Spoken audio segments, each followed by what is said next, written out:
ছাত্রদল আমার উপর good position attack করতে আসছে।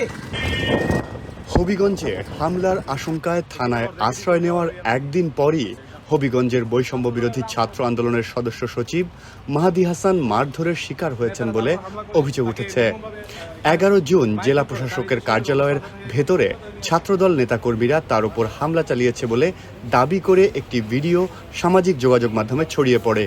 সেখানে মাহাদিকে বলতে শোনা যায়, ডিসি অফিসের ভেতরে তার উপর ছাত্রদল হামলা করেছে।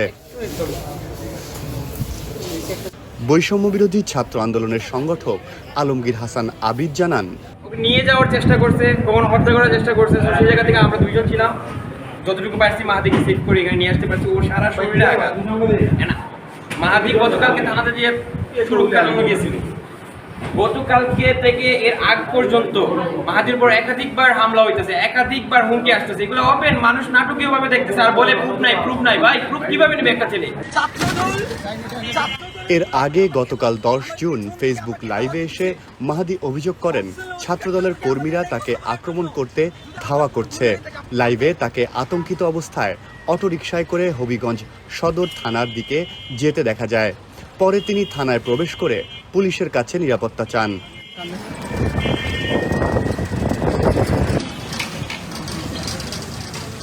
আমি একটু সিসার কি বললেন, আমি আগেই কনসার্ন দিয়েছিলাম আজকে আমার একটা পরীক্ষা আছে। হবিগঞ্জ সদর মডেল থানার ভারপ্রাপ্ত কর্মকর্তা মোহাম্মদ জাহিদুল হক বলেন, সংবাদ পেয়ে আমি গেছি।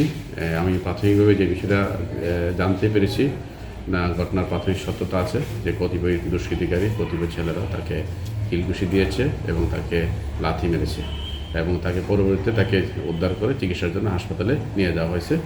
বর্তমান হাসপাতালে চিকিৎসাধীন আছে। এই বিষয়ে আমি প্রয়োজনীয় আইনের ব্যবস্থা গ্রহণ করবো, অভিযোগপত্র সাপেক্ষে প্রয়োজনীয় ব্যবস্থা গ্রহণ করবো এবং বিষয়টি আবার যাচাই বাছাই করে দেখা হচ্ছে প্রকৃত পরিদিকটা।